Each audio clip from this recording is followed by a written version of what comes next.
वंदे श्रीकृष्ण चैतन्य नित्यानंदौ सहोदितौ गौरोदय पुष्पवन्तौ चित्रौ छन्दौ तमनुदौ अनार्पित चरिं चिरात् किरणयावतीर्ण कलौ समारपयदमुन्नतोज्ज्वलरसं सभुक्तिश्रियं हरिपुराटा सुन्दराद्भुति कदम्ब सन्दीपितः सदा हृदय कन्दरे स्फुरदवशचिनन्दन बर्हापिराभिराम मृगमदतिलकं कुण्डलाक्रान्तगण्डं कञ्जाक्षं कम्भुकण्ठं स्मितशुभगुमुखं स्वाधर्णस्तु वेणु श्यामं शान्तं त्रिभङ्गं रविकरवसनं भूषितां वैजयन्त्या वन्दे वृन्दावनस्थं युवतिशतप्रीतं ब्रह्मगोपालवेशम् आजनुलम्बितभुजौ कनकावदातौ सङ्कीर्तनैकपितरौ कमलायताक्षौ विश्वम्भरौ द्विजवरौ जुगधर्मपालौ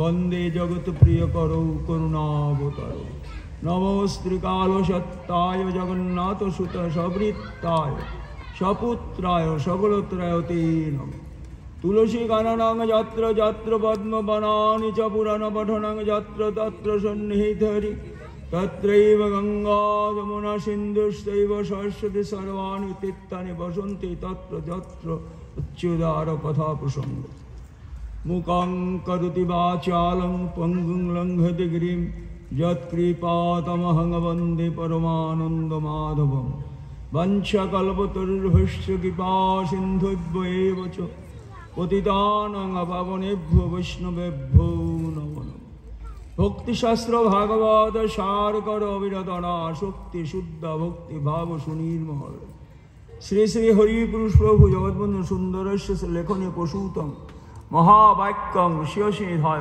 श्रीमद्भागवत पाठ काशी कांची कांति अवंते दरावती मथुरादि नाना तीर्थादि पर्यटने जादिशं पुण्यम तादिरे पुण्यादे पुण्यम सद्भागवत कथायास्तवन एकदा नैमिषारण्य कद वैकुण्ठ विस्तृत पुण्य सकल जनगण मान्य भृगुनंदन सौनिकादिश षष्ठी सहस्र ऋषि सुता रमहर्ष नंदन श्री नंद नंदन श्री चरण परायण परम कारुणिक सुतमुनि वक्ता एदिके ब्रह्म शापग्रस्त सदा हृदयत्रस्थ त्यक्तेन्द्रिय प्रस्थ गंगा तीरस्थ चक्रवर्ती महाराज परीक्षित श्रोता परमहंस चूड़ामणि भक्तकुल मुकुटमणि परम कृपाल सुखदेव गोस्वामी चरण भक्ता श्री शुकुवाच नारायणं नमस्कृतं नरं चैव नरोत्तमं देवीं सरस्वतीं व्यासं ततो जयमुदीरये जय जय श्री कृष्ण चैतन्य जय नित्यानंद जय अद्वैत चंद्र जय गौर भक्तबिंद जय रूप सनातन भट्ट गुणास जीव गोपाल भट्ट दास पुराण ऐसे गोसाईर करे चरण बंदन जाहते विघ्न नाश विष्णु पुराण निताय गौशितना शिवार अधर पंचदत्तमय हरि श्री श्री हरि प्रभु जगन्नाथ सुंदर श्री कृष्ण चैतन्य चंद्राय नित्यानंद चंद्राय ओम नमो ब्रजराज नंदनाय नमो भगवते वासुदेवाय भगवते वासुदेवस्य वाङ्मय मूर्ति स्वरूपाय श्रीमद्भागवत ग्रंथ महापुरुषाय नमः वैष्णवेभ्यो नमो नमः ब्राह्मणेभ्यो क्षत्रियगणेभ्यो सज्जनगणेभ्यो मातृगणेभ्यो नमः हरिः ओम तत्सत् हरिः ओम तत्सत् हरिः ओम तत्सत् जय जगद्बंधु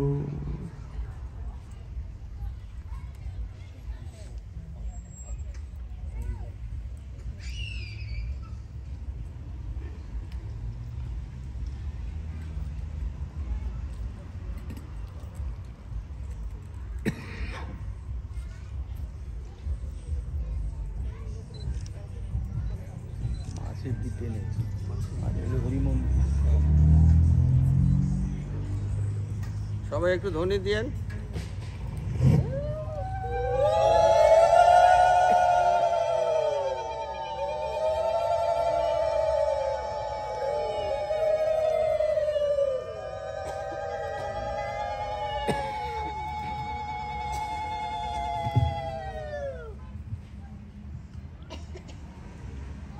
वंदे श्रीकृष्ण चैतन्य नित्यानंदौ सहोदितौ गौरोदय पुष्पवन्तौ चित्रौ छन्दौ तमनुदौ।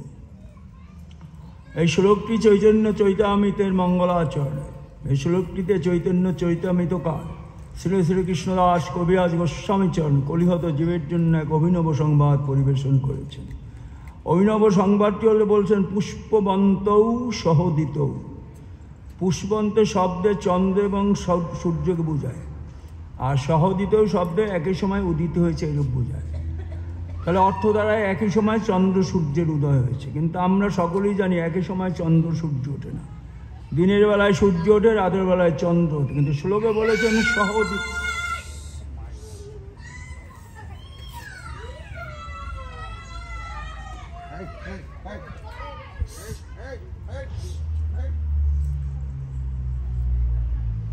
শ্লোকে বলেছেন সহোদিত, একই সময় উদিত হয়েছে। কেন উদিত হয়েছেন তার কারণও বলছেন। তমনুদৌ, তমনুদৌ শব্দের অর্থ হল তম মানে অন্ধকার, তমনুদয় মানে অন্ধকার দূর করতে। চন্দ্র সূর্যের উদয়ে অন্ধকার দূরীভূত, এটা আমরা সবাই জানি। অন্ধকার দূরীভূত হয় বটে, কিন্তু সকল অন্ধকার যায় না। সকল অন্ধকার বলতে দুই প্রকার অন্ধকারের কথা বলা হয়েছে, একটা বহির্জগতের অন্ধকার, একটা অন্তর্জগতের অন্তর আকাশের চিত্ত গুহার অন্ধকার। আকাশের চন্দ্র সূর্যের উদয়ে বাইরের অন্ধকার দূর হয়, বহির্জগতের অন্ধকার। তা আমাদের সকলের অন্তর্জগতে অন্তর আকাশের চিত্ত গুহায় যে অজ্ঞানাদূর্ব অন্ধকার আছে, সে অন্ধকার দূর করার সামর্থ্য আকাশের চন্দ্র সূর্যের নেই। শ্রী শ্রী কৃষ্ণদাস কবিরাজ গোস্বামীচরণ অভিনব সংবাদ দিলেন।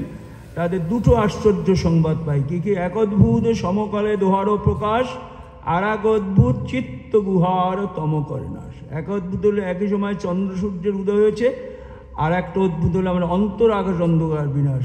চন্দ্র সূর্য কোথার থেকে এলেন? বলছে ব্রজে যে বিহারে পূর্বে কৃষ্ণ বলরাম কোটি চন্দ্র সূর্য যিনি দুহার নিজ ধাম, সেই দুই জগতের হইয়ে সদায় গৌর দেশে পূর্ব শৈলে করিলে দয়। তারপরে শেষ ভাগে বৃন্দাবনে যারা কৃষ্ণ বলরাম রূপে লিয়া বিহার করিয়াছেন, তারাই জগতের প্রতি অশেষ করুণা পরবশ হইয়া বর্দু দিয়েছেন। নাম নিয়েছেন শ্রীকৃষ্ণ চৈতন্য প্রভু নিত্যানন্দ, যাহার প্রকাশে সর্ব জগত আনন্দ। শ্রীকৃষ্ণ হয়েছেন শ্রীকৃষ্ণ চৈতন্য, বলরাম হয়েছেন নিত্যানন্দ। দুই ভাই চন্দ্র সূর্যের ন্যায় যুগপৎ উতি দিয়ে জীবের অন্তর আকাশের অন্ধকার বিনাশ করে এই ভাগবতের সাথে সাক্ষাৎকার করেছে। এটা অভিনব সংবাদ। এই ভাগবতী কথা বলতে গেলে যাদের কৃপায় আমরা পেয়েছি তাদের স্মরণ করতে হয়। ভাগবত গ্রন্থখানি বিরাট, 2000 শ্লোক আছে, 12টি স্কন্ধ, 12টি ভাগ। এই 12টি ভাগকে শ্রীকৃষ্ণের 12টি অঙ্গের সাথে তুলনা করেছেন।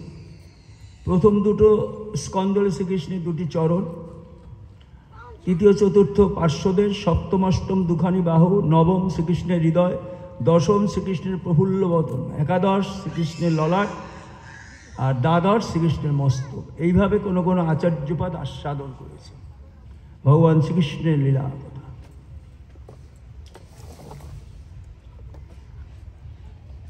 শাস্ত্র বলছে ভগবান আছেন, একথা শাস্ত্র বলছেন।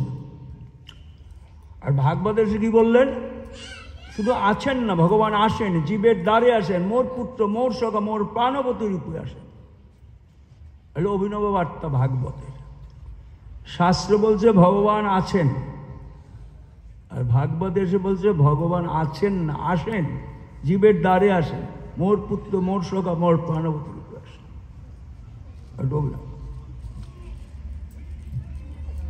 সম্রাট আকবর ছিলেন হিন্দু ধর্মের খুব পৃষ্ঠপোষক, হিন্দু ধর্মটাকে ভালোবাসতেন। তার সভায় অনেক হিন্দু পণ্ডিত ছিলেন। একবার সম্রাট আকবর সব হিন্দু পণ্ডিতদের ডেকে বলেন যে তোমাদের ধর্মটা আমার ভালোই লাগে, কিন্তু কিছু কিছু কথা বলো যে কথাগুলো আমরা বিশ্বাস করতে পারি না। তার ভিতর একটা কথা বলো তোমরা, ভগবান আসেন। ভগবান আসবেন কেন? ভগবান আসার কি দরকার? ভগবানের যদি দরকার হয় দুধ ফেরেশতা আমাদের ধর্মের মতো পাঠিয়ে দেবে, ভগবান কেন আসবেন? এই কথা শুনে হিন্দু পণ্ডিতদের বললেন যে সম্রাট, আমরা আপনার এই প্রশ্নের জবাব দেব, সুযোগ মতো আমরা জবাব দেব। সুযোগ মতো কীভাবে হইলেন? তিনি বললেন যে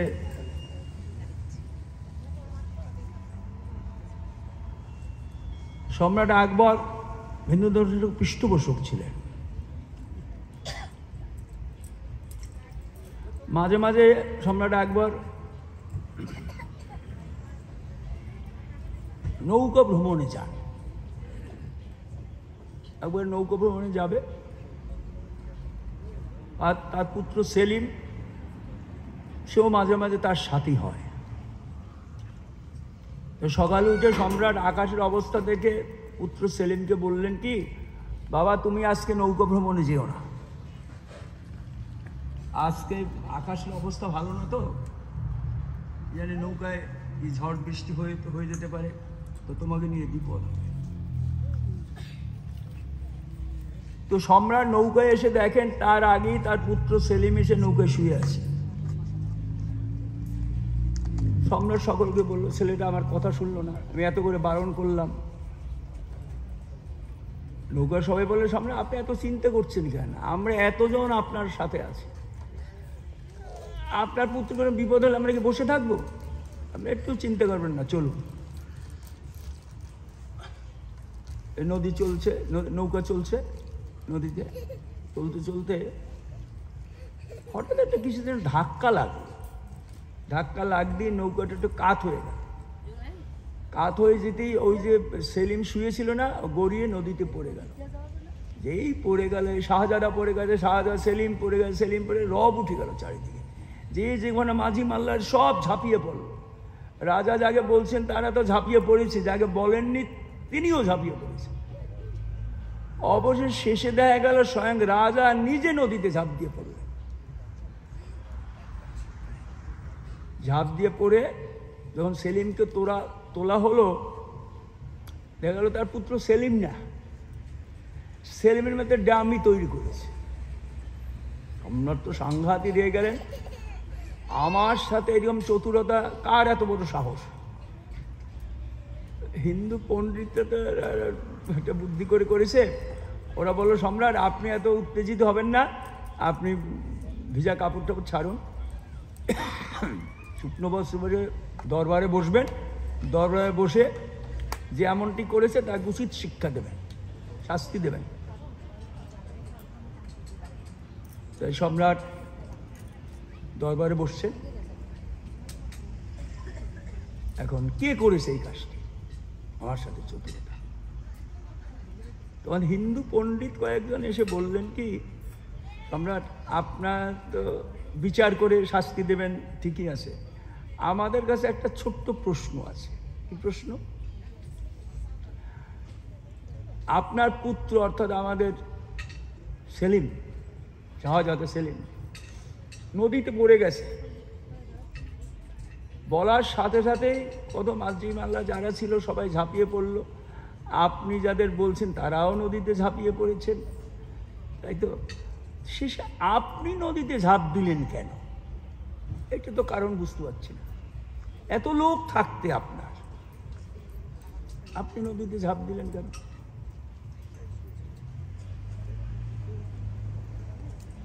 সম্রাট আকবর বলছেন, দেখো ছেলেটা তো আমার, কারোর ছেলে যদি নদীতে পড়ে যায় তার পিতার পক্ষে নিষ্ক্রিয় হয়ে বসে থাকা যায় না। কে জানে কি করবে, কে তুলবে, কে কি করবে, এই জন্য নদীতে ঝাঁপ দিয়ে পড়েছে।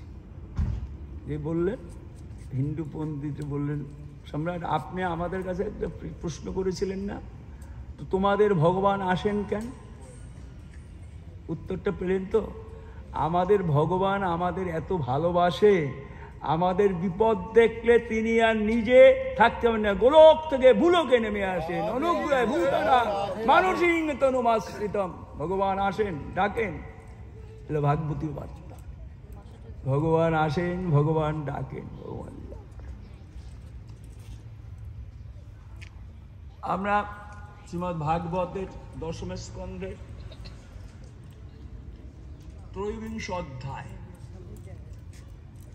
অধ্যায়টির নাম হল ব্রহ্মমোহন লীলা। সেই লীলাটির কিঞ্চিত আস্বাদন করার চেষ্টা করব। মদীয় গুরুপাদ পদ্ম বৈষ্ণবাদ ডক্টর মহানাম ব্রত ব্রহ্মচারীজির গ্রন্থ ভাষণ অবলম্বন। এই লীলাটি আস্বাদন করতে গেলে তার আগে একটা লীলা আছে, দ্বাদশ অধ্যায় অগাসুর বধ। ওই লীলাটি সম্বন্ধে আমাদের একটু জানতে হবে। ওই অগাসুর, অগমানি পাপ, পাপের অসুর, পুতনার ছোট ভাই। পুতনা মারা যাওয়ার পরে পুতনা কৃষ্ণ মেরেছে, তাই তার সব আত্মীয় স্বজন সবাই সজাগ হয়ে গেল, যে করি হোক কৃষ্ণকে উত্তর দিতে হবে। রোজ সকালে কৃষ্ণ সখাদের নিয়ে গোচারণে বেরোয়। আজকেও বের হয়েছে, বের হয়েছে সখার আগে আগে চলছে, কৃষ্ণের তো পিছনে। চলতে চলতে কিছুদিন গিয়ে দেখে কি একটা সুন্দর পথ, মসৃণ একটা পথ, অনেক দূর পর্যন্ত। সকালে বলছে আজকে কানাই খুব ভালো পথে এনেছে আমাদের। আবার কেউ কেউ বলছে এই শোন, মনে হয় কি দূর থেকে একটা সাপ হা করে আছে। আবার কেউ কেউ বলছে ওই সাপে যদি আমি গিলে খায় তাহলে কি হবে? বলে কৃষ্ণ কত আমাদের বিপদ থেকে রক্ষা করেছে, এটা কি? এই কথা বলতে বলতে সখারা নাচতে নাচতে এই চলছে সামনে। কৃষ্ণ তো বুঝতে পেরেছেন অগাসুর হা করে আছে, কৃষ্ণকে একদম গিলে ফেলবে। কৃষ্ণ বুঝতে পেরেছেন, ভাবছেন একবার বলবেন সখাদের এই তোমরা বেশি দূরে এগিয়েও না। কিন্তু কৃষ্ণ বলার আগে সখারা একদম দৌড়ে দৌড়ে গিয়ে অগাসুরের ভিতরে জিহ্বার হা করে আছে না, জিহ্বার ভিতরে ঢুকে গেছে। ঢুকে যেই গেছে, এখন কৃষ্ণ চিন্তা করছেন অজগর হা বন্ধ করেন। অজগরের লক্ষ্য কিন্তু কৃষ্ণ, কৃষ্ণ না ঢোকা পর্যন্ত তিনি বন্ধ করবেন না, এটা বুঝতে পেরেছেন। কৃষ্ণ চিন্তা করলো কি করা যায়। কৃষ্ণ ইচ্ছে করলেন তার সখাদের বাঁচাই তুলতে পারেন, এটা কঠিন কিছু না, কিন্তু অজগরকেও তো যোগ্য শাস্তি দিতে হবে। তখন এই চিন্তা করে কৃষ্ণ ওই হায়ের ভিতরে ঢুকে গেল। আর কৃষ্ণের যত লীলা হয় এই মর্তধামে, সব বিমান পথে দেব দেবীরা সব দর্শন করে, তারা দর্শন করছে। দর্শন করে তারা মনে মনে হচ্ছে কৃষ্ণ একটা উপায় বের করবে সখাদের কাছে। তো কৃষ্ণ যাবে ভিতরে ঢুকে যাবে, এটা কেউ কল্পনা করতে পারে। ঢুকে গিয়ে কি করলো, নিজের দেহটাকে খুব দ্রুত বড় করলো। হাঁটা যে করবে তার অবসর দিল না, তার আগে নিজের দেহটাকে অনেক উঁচু করে ফেলল। উঁচু করে ফেলার পরে উঁচু করতে ফেলে গেলে গলদেশে গিয়ে দেহটা উঁচু হয়ে যাচ্ছে, তো শ্বাস প্রশ্বাস বন্ধ হয়ে গেছে। অজগরের শ্বাস প্রশ্বাস বন্ধ হয়ে যাওয়ায় একেবারে তার ব্রহ্মতালু ভেদ করে প্রাণ বেরিয়ে বেরিয়েছিল, মারা গেল। আর তখন সকলে ওই ব্রহ্মতালু যে ভেদ করে প্রাণ বেরিয়েছে, ওই পথ থেকে কৃষ্ণ সখাদের নিয়ে বেরিয়ে গেছে। সখারা মরিয়েই গেছিল, কৃষ্ণের অমৃতবর্ষীর দৃষ্টিতে আবার প্রাণ। আর ওই যে অজগরের প্রাণবায়ুটা উড়ে গিয়া বিমান পথে অপেক্ষা করছে কিসের জন্য। যখন কৃষ্ণ বেরিয়ে এলেন, তখন ওই নীল জ্যোতিটা আস্তে আস্তে এসে কৃষ্ণের চরণে লীন হয়ে গেল। আশ্চর্য, হতারও গতিদায়ক, যিনি তাকে মারতে এসছেন তারও গতিদায়ক। এই লীলাটি যখন হচ্ছিল তখন শ্রীকৃষ্ণের 5 বছর বয়স, আর কৃষ্ণের যখন 6 বছর বয়স, 1 বছর পরে গোচারণ থেকে ফিরে সমস্ত রাখাল বালকরা সব মায়েদের কাছে বলছে আজকে কানাই একটা অজগরকে মেরে। তখন কিন্তু 1 বছর অজগরের চামড়া শুকিয়ে গেছে। এই কথা যখন ভাগবত বলছেন সুখদেব, তা মহারাজ পরীক্ষিত বলছেন প্রভু আপনি এটা কি করে বললেন? 1 বছর আগে যা মরে গেছে সেই মৃত্যুটাকে আজকে বললেন কি করে যে আজকে মারা গেছে? কারণটা কি?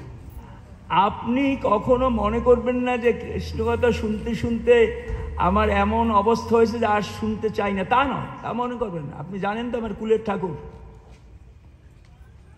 আপনি বিস্তৃত আকারে বলেন এই ঘটনাটার কারণটা কি। 1 বছর আগে যে মারা গেছে তার কথা 1 বছর পরে বলছে যে আজকে মারা গেছে, এর রহস্যটা কি? এই যখন বলল তখন সুখদেব সাধু পৃষ্ঠং মহাভাগা তয়া ভাগবতোত্তম, উত্তম প্রশ্ন করেছেন। আপনার প্রশ্ন শুনে মনে হচ্ছে আপনি এত কথা শোনার পরও শোনার লালসা এখনো যায়নি। আমি বলবো এই বলে সুখদেব বলছেন ভাগবতী কথা। ঘটনাটা কি? ঘটনাটা হলো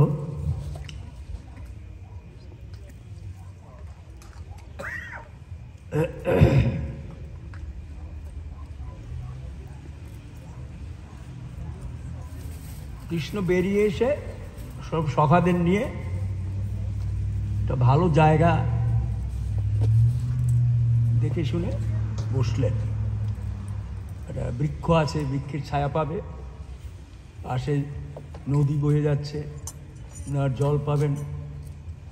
তারপর ছোট ছোট তৃণক্ষেত্র, যে বাছুরগুলো আছে তারা ঘাস খাবে, আর গাছের নিচে বসে সবাই পুলিন ভোজন বসবে। জায়গাটা দেখ, কৃষ্ণ বলে দেখ এই জায়গাটা খুব ভালো, শোন আমরা না আজকে এতক্ষণ অজগরের পেটে ছিলাম তো শরীরটা গরম হয়ে গেছে না, আমরা ভাবছি আজকে একটু খেয়ে নেই তারপর খেলাধুলা করি। সবাই হ্যাঁ কানাই তুই ঠিক বলছিস, কেমন অত বড় একটা জানোয়ারের পেটের ভিতর ছিলাম তো শরীরটা কিরকম লাগছে, হ্যাঁ খেয়ে নেব। খাবেন কিসে খাবেন? খাবেন কোনো পাত্র নিয়ে আসেন, ওই গাছের বাকল, গাছের পাতা, শিলাখণ্ড, এইসব হলো পাত্র। এইসব পাত্রে যে যা এনেছে, যার যার মা যেভাবে পাঠিয়েছে সেইগুলা কৃষ্ণ দেখে যে শ্রীরাম তোর মা কি এনেছে দে তো, এই দেখ কানাই মা এইটা তৈরি করে দিয়েছে, খুব ভালো হয়েছে, খুব ভালো হয়েছে। আবার বসুদাম তোর মা কি দিয়েছে? আমার মেয়েটা দিয়েছে। কেউ বললো না বেশি ভালো হয় না। এরকম কৌতুক করে খাচ্ছে। কীভাবে বসছে এটা ভাগবত বলছে। বিভ্রদ বেণু জঠরা পটে সিংহ বেত্রচ কক্ষে বামে পান মসৃণ কবল তৎফলান্য অঙ্গুলিশ তিষ্ঠতি সপরি সুহৃদ আশয় নর্ণ বিষয় স্বর্গে লুকে লোকে মিশতি ববুজে যজ্ঞ বুকু বালোকে। বিভ্রদ বেণু জঠর পটে, খাবে তো, হাতে তো বাসি হাতে থাকলে খেতে পারে। বিভ্রদ বেণু জঠর পটে, যে কোমরে কাপড়ের সাথে গুজে নেই। বিভ্রদ বেণু জঠর পটে সিংহ বেত্রস কক্ষে, খেলার লাঠিটা সিংহাটা বগলে ধরেছে, দু হাতটা ফাঁকা নেলে খেতে পারবেন না। বিভ্রদ বেণু জঠর পটে সিংহ বেত্রস কক্ষে বামে পান ও মসৃণ, আর বা হাতে সকলে কৃষ্ণ এই খাদ্যটাই পছন্দ করে, দধিমাখা অন্ন, বলে মসৃণ কবল। এই দধিমাখা অন্ন বা হাতে নিয়েছে, শুধু অন্ন নেয় না, তৎফলান্য অঙ্গুলিশ, তার যে ফলের আচার আবার আঙ্গুলের ফাঁকে ফাঁকে নিয়ে এনেছে, যে যা দিচ্ছে এই হাতের তালুতে দিচ্ছে। তৎফলান্য অঙ্গুল তিষ্ঠতি সবরই সুরুদ্ধ, বসে একটা সকলের মাঝখানে। আর যে খাচ্ছে না এমনি খাচ্ছে না, বেশ কৌতুক করে হাসাহাসি করে খাচ্ছে। এই না শ্রীরামের মার খাবারটা ভালো হয় না, বসুদামের খাটটা ভালো হয়েছে, অমুকের এইরকম বলে বলে খাচ্ছে। এই পুলিন ভোজন লীলায় মত্ত হয়ে গেছে। খেতে খেতে হঠাৎ সখারা দৃষ্টি পড়ল ওই তৃণভূমির দিকে, যেখানে বাছুরদের বেঁধে আসছে। হঠাৎ দেখে বাছুর নেই, একটা বাছুরও নেই সেই তৃণভূমিতে। তো সখারা তো খাওয়া বন্ধ করে দিল। বলছে, কানাই, বাছুরগুলো কোথায় গেল? এই তো বাছুর এখানে ছিল, বেঁধে রেখেছিলাম, একটা বাছুর তো নেই। কানাই বলছে, তাই তো। সকালে উঠে, তোরা বস, আমি যাব, বাছুর নিয়ে চলে আসবো। তোরা কি পারি? আমাকে জানিস, আমার ক্ষমতা, মৃত্যু পর্যন্ত আমাকে ভয় করে। সকাল কানাই তো সাধ্য সাধন কাজ করি, এই বসে আছে। কানাই গেছে বাছুর খুঁজতে গেছে, কিন্তু হাতে যে দধিমাখা অন্ন, মসৃণ কবল, সেটা কিন্তু আছে। সকারা দিয়েছে তো, ফেলার উপায় নেই। এই মসৃণগুলো হাতে নিয়ে সবাই বাছুরগুলো ডাকছে, অমলা, কমলা, শ্যামলী, কে কোথায় আছে, এগুলো ডাকছে। কৃষ্ণ ডাকলে কোনো বাছুর দৌড়ে চলে আসে না, এমনটি কোনোদিন হয় না। তো আজকে একটা বাছুরও আসছে না। শেষে কৃষ্ণ দেখলে যে না, বাঁশি বাজাইলে বাঁশির সুর শুনলে ঊর্ধ্বপুচ্ছ সবাই ছুটে আসে বাছুরগুলা। তো আজকে একটা বাছুর আসতেছে না। কৃষ্ণ নিজেও খুঁজে পাচ্ছে না বাছুরদের। আরে এত বাঁশি বাজাচ্ছে, তার কোনো লক্ষণ নেই বাছুর। আর কৃষ্ণ সে কোথায়, অমলা, কমলা, শ্যামলী, এই বলে বাছুরদের ডাকছে। না পেয়ে কৃষ্ণ মনে করলেন কি, যাই, একা হয়তো আমি পাবো না। ভেবেছিলাম আমি একাই নিয়ে আসবো, যাই সখাদের ডেকে নিয়ে আসি। সখাদের ডাকতে দেখে যে সখারাও নেই। আশ্চর্য, সখারা কোথায় গেল? হ্যাঁ, আমার দেরি থেকে সখারা বাড়ি চলে গেল, আমি যাবো কি করে? আমি তো পথ চিনি না। কৃষ্ণ বিপদে পড়ে গেছে, সখারা চলে গেল। এ কি? কৃষ্ণ এখন নিরুপায় হয়ে পড়েছে। কোথায় বাছুরগুলো, কোথায় সখারা, কোথায় গেল? নিরুপায় হয়ে খুঁজতেছে চারিদিকে, আর বলতেছে, ওরে শ্রীদাম, ওরে সুদাম, বসুদাম, কে কোথায় আছিস? তাড়াতাড়ি আয়, তাড়াতাড়ি চলে আয়। আর বাছুরগুলোর অমলা, কমলা, শ্যামলী, এইগুলো ডাকতেছে। ডেকে ডেকে বনে ঘুরছে, পাচ্ছে না বলে কৃষ্ণ কাঁদছে বাছুরদের জন্য। ওরে অমলা, কমলা, কোথায় আছিস? তাড়াতাড়ি চলে আয়। এই যখন ওই খুঁজতে কৃষ্ণ কিছুতেই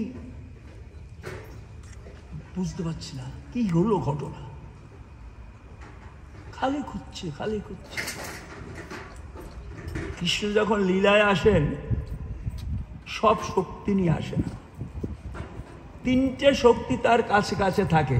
কিরকম? গাত্ররক্ষী বল, ইংরেজিতে যাকে বলে বডিগার্ড। একটা সর্বগত্য, একবার শক্তি সর্বশক্তি সমর্থ, আর একটা হলো বিভূত্ব। এই তিনটে শক্তি তার কাছে কাছে থাকে।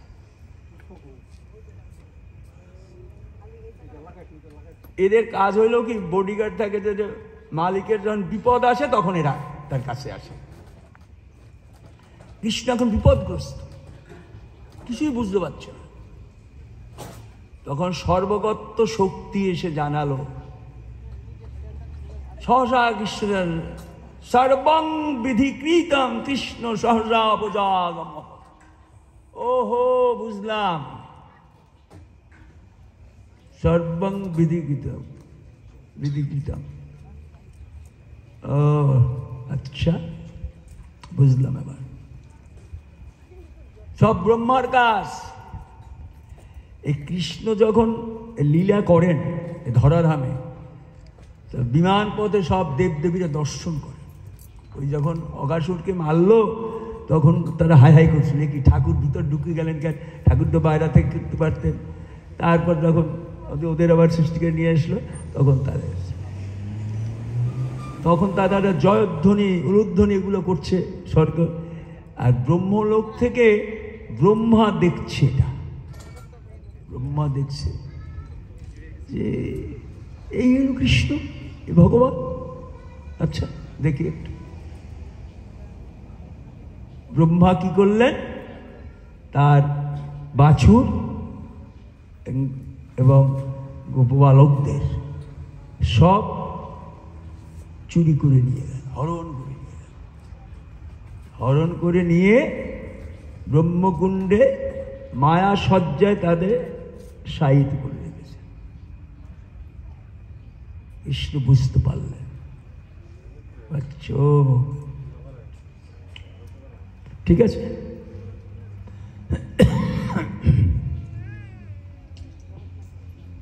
কৃষ্ণ কি করলেন, সাথে সাথে কি করলেন, তার অঙ্গ থেকে সমস্ত সখাদের বাসুরদের একই বেশভূষায় সব তৈরি করে ফেললেন।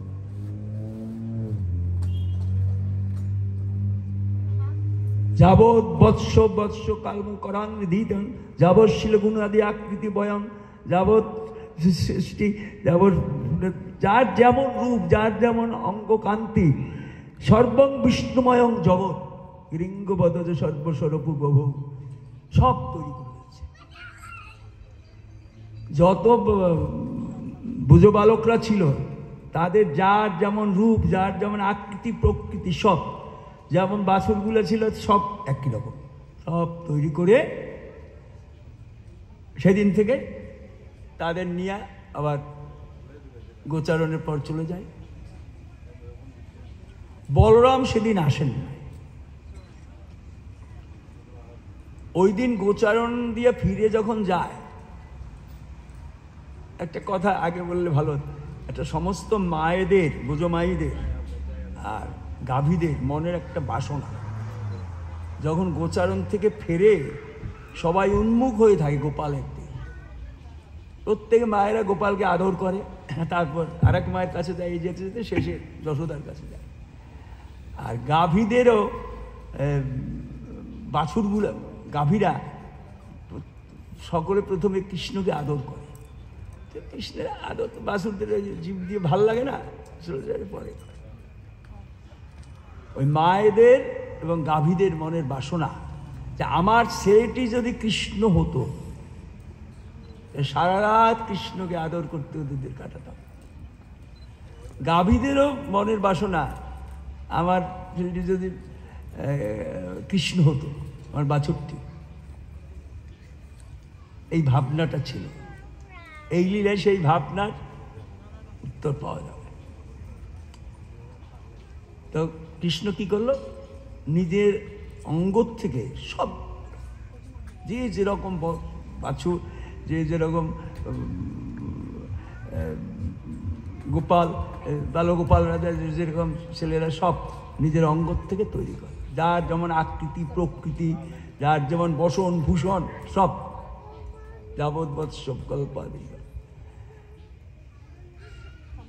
এই করে প্রতিদিন লীলা করছে। সেদিন বলরাম না যাওয়ার ফলে, বলরাম তো সব কিছু জানে না, বলরাম একটা লক্ষ্য করছে, প্রতিদিন আসার পরই সমস্ত মায়েরা, গাভীরা প্রথম থেকে গোপালকে আদর করে, তারপর যার যার ছেলেকে নিয়ে চলে যায়। তো সেদিন কি হলো, সেদিন আর কৃষ্ণের দিকে কেউ তাকায়নি, কারণ যার যার গোপাল সেই তো কৃষ্ণ, বাছুরটাই তো কৃষ্ণ। গাভীরা বাছুরে নিয়ে একেবারে আনন্দে চলে যাচ্ছে, সমস্ত মায়েরা তাদের ছেলেদের নিয়ে আনন্দে চলে যাচ্ছে, কৃষ্ণের দিকে কেউ ফিরে তাকায়। গোপাল ভাবছে, বলরাম ভাবছে এ কি হলো, একে বৃন্দাবন থেকে কৃষ্ণের প্রতি ভালোবাসা কমে গেল, কি দেখছি ভালোবাসা কমে গেলে তো কৃষ্ণকে রাখা যাবে না, ভাবছে। কয়েকদিন দেখছেন একই রকম, কৃষ্ণকে কেউ ফিরে তাকায়। আজ তো সকলেই কৃষ্ণ, বসুধাও কৃষ্ণ, ওই অমলা কমলা যারা আছে বাসুর তারা সবাই তো কৃষ্ণ। সুতরাং আর কেউ কৃষ্ণ দিকে প্রায় 1 বছর ধরে এই লীলা করছে। 1 বছরের কিছু বাকি আছে, তখন একটা ঘটনা ঘটল। ঘটনা কি,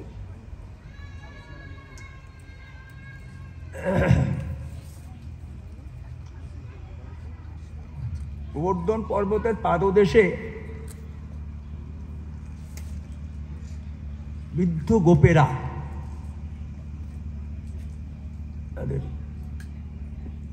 গরু আর কি, সে তাদের নিয়ে ঘাস খাইতে নিয়ে আসছে। ঘাস খাইতে খাইতে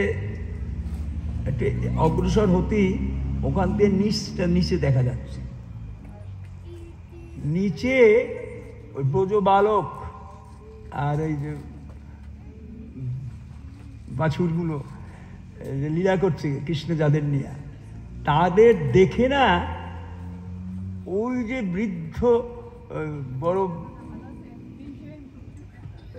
গোপবাল বৃদ্ধ যারা বড় যে গরু তারা তারা কালে ঊর্ধ্ব হয়ে নিচে পথ নেই, বিপথে জঙ্গলাকীর্ণ জায়গার ভিতর দিয়ে দৌড়ে চলে আসছে ওদের দেখে। পিছনে বৃদ্ধ গোপেরা ধরতে পায় না, তার সমস্ত বাধা অতিক্রম করে সব চলে আসছে। চলে এসে ওই যে এখন তো 1 বছরে বাছুরগুলো সব বড় হয়েছে, সেই বাছুরদের অঙ্গলেহন করছে, আর ওই গোপীরা তাদের ওই বাচ্চাদের আদর করছে। এই দৃশ্য দেখে, অথচ তার থেকে ছোট বাচ্চা তার সাথে আছে, সেদিকে ভুরুক্ষেপ নাই, এই বড় বড় বাছুরদের বড় গাভীদের আদর করতেছে। এই দৃশ্য দেখে কৃষ্ণ ভাবছেন, এ কি, এটা অদ্ভুত লীলা। বাচ্চা যার ঘরের ছোট বাচ্চা থাকে তাকেই তো আদর করে, সে কি বড় বাচ্চাকে আদর করতে যাবে? এটা কেন হচ্ছে? এটা কিসের মায়া? বলরাম কিছুতেই খুঁজে পাচ্ছে না। বলরাম স্তম্ভিত হয়ে গেল, এটা কি? এটা তো কোনো দিক থেকে বিচার করে পাচ্ছি না, এটা কিসের মায়া? মনে মনে অন্তরে জিজ্ঞাসা কৃষ্ণকে জিজ্ঞাসা, কৃষ্ণ বলছে, কৃষ্ণ কিসের মায়া দেখছি? মনে হচ্ছে তোরই মায়া কিছু একটা। তখন কৃষ্ণ বলরামকে সব বৃত্তান্ত জানালো। এই যে বাছুর, এই যে গাভী, ছোট ছোট বাছুর, বালকরা, সব আমার থেকে তৈরি। এরকম 1 বছর লীলা করেছে। 1 বছর লীলা করতে ব্রহ্মা একদিন তাকিয়ে দেখে কি, ওমা, আমি যাদের লুকিয়ে রেখেছি তাকে নিয়ে কৃষ্ণ লীলা করতেছে, এটা কি করে সম্ভব? আমি যে লুকিয়ে রেখেছি সেটা বুঝতে পেরে সেখান থেকে নিয়ে চলে আসছে। আবার সে ব্রহ্মকুণ্ডে গিয়া দেখে না, যাদের মায়া নিদ্রায় শুয়ে রেখেছে তারাই ঠিক আছে এখানে। তেরা খারা, একবার এদিকে তাকায়, একবার ওদিকে তাকায়। ব্রহ্মাও আর বুঝতে পারছে না কি ঘটনাটা কি।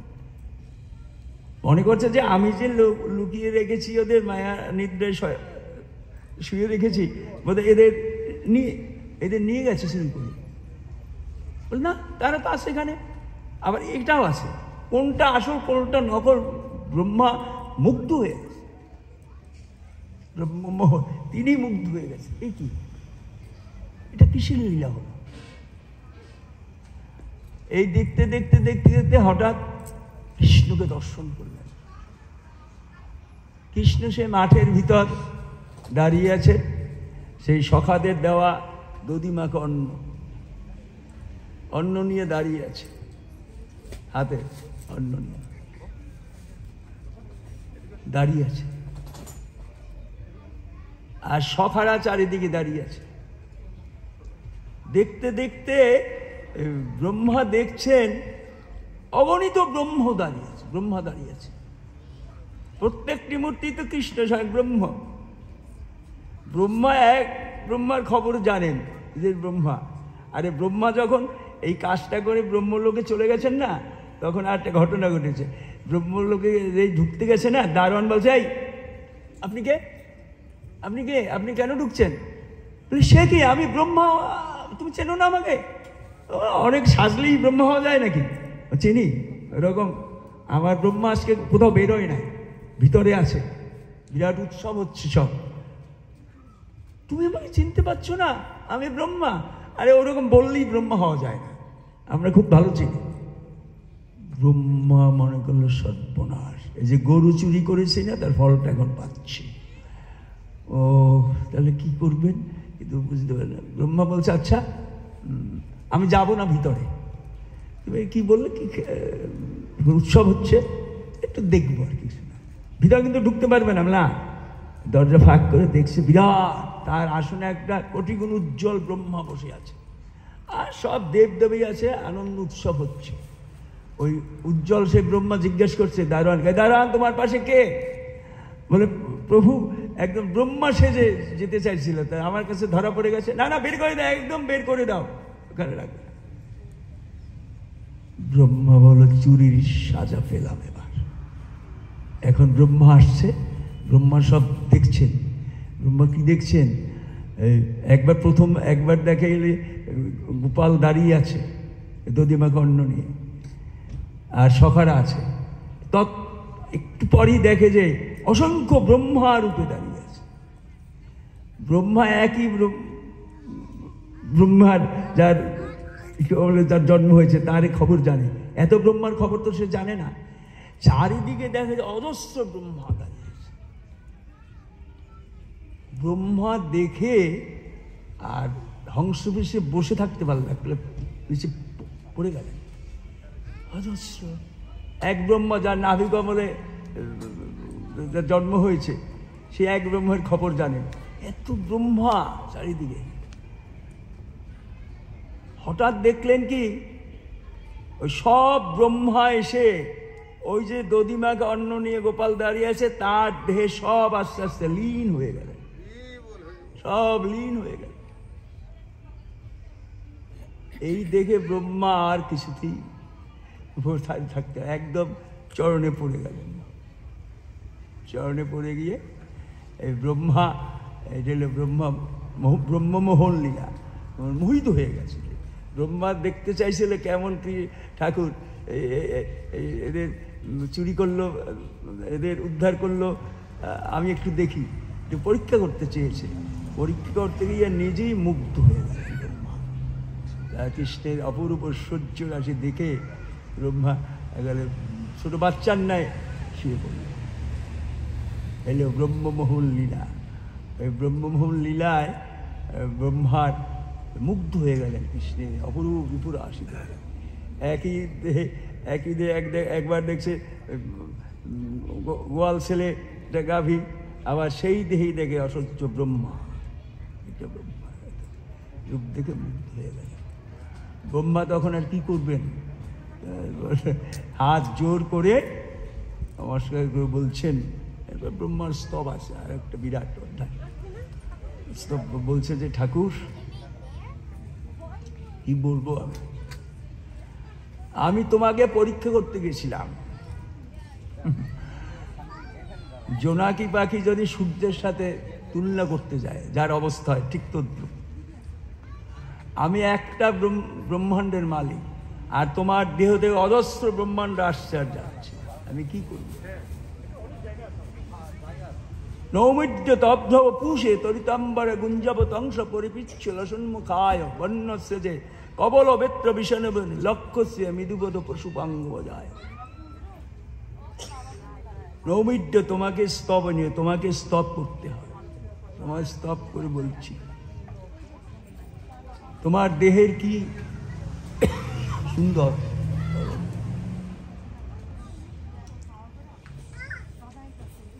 আমি একটা জোনাকি পোকা হয়ে সূর্যের সাথে তুলনা করতে গেছি, কি বলবো। আমার অক্ষমতা আর বলে লাভ নেই। আমি অন্যায় করেছি, বুঝতে পেরেছি অন্যায় করেছি, তোমার সাথে তুলনা দিতে গিয়ে অন্যায় করেছি। আমার তো করার কিছু ক্ষমতা নেই, আমাকে তো মুক্ত দিতেই হবে, মুক্তি দিতেই হবে, আমার অপরাধ ক্ষমা করতে হবে, আমাকে তোমার অপরাধ ক্ষমা করতে হবে। আমি তো তোমারই কুক্ষিগত। বাচ্চা ছেলে যখন মায়ের পেটে থাকে মাকে কত লাথি মারে, মা কি জন্ম হওয়ার পর তার বিচার করে নেয় না গে এত এত লাথি মেরেছিলি? আমি তো তোমারই কুক্ষিগত। বাচ্চা যদি অপরাধের শাস্তি না পায় আমি কেন পাবো? আমাকে কৃপা করো ব্রহ্মা, স্টপ, তুমি আমাকে ক্ষমা করো। ক্ষমা করতেই হবে। ক্ষমা কি হলো? ক্ষমা হলো। ক্ষমা হলো কখন? যখন ব্রহ্মা হরিদাস রূপে আবির্ভূত হলেন, আবির্ভূত হয়ে যে হরিনাম করতেছেন, এই হরিনাম দ্বারা তার সমস্ত দূর হয়ে গেল। ব্রহ্ম হরিদাস। এই ঘটনা যখন ঘটে গেল, কৃষ্ণ সব সখাদের নিয়ে চলে এলেন, এসে আবার সেই আগের মতো সেই তাদের সকলে মিলে খাওয়া দাওয়া করলেন, করে যখন সেদিন বাড়িতে ফিরলেন, বাড়িতে ফিরে এসে সবাই সবার মাকে বলছে আজকে কৃষ্ণ একটা অজগরকে মেরে ফেলেছে। 1 বছর পরের ঘটনা। অজগরের আমরা প্রায় শুকিয়ে গেছে, সেই সময় এসে বলছে আজকে সব সব ব্রজবালক যারা ছিল তারা মাদের কাছে বলছে আজকে কৃষ্ণ একটা অজগরকে মেরে ফেলেছে। এই লীলা রহস্য, এই হলো ব্রহ্মমোহন লীলা। আর অনেক কথা আছে, যতটুকু গুরুদেব কৃপা করলেন ততটুকু পরিবেশন করলাম।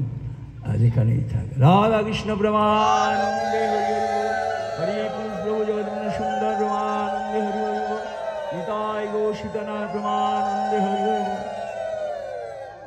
কৃষ্ণ প্রেমানন্দে হরি হরি হরি পুরুষ প্রভু জগৎবন্ধু সুন্দর প্রেমানন্দ মহান আত্মগণ্ড হা পর পুরন্দর শ্যাঙ্গন ধামেশ্বর বন্ধে বন্ধু সুন্দর। হরে কৃষ্ণ কৃষ্ণ কৃষ্ণ হরে হরে, হরে রাম রাম রাম। জয় জগৎবন্ধু হরি। ভক্তমণ্ডলী, মহানাম সেবক সংঘের সর্বভারতীয় সভাপতি শ্রীমৎ পশুবন্ধু ব্রহ্মচারী মহারাজ ব্রহ্মমোহন লীলা আস্বাদন করালেন আমাদেরকে।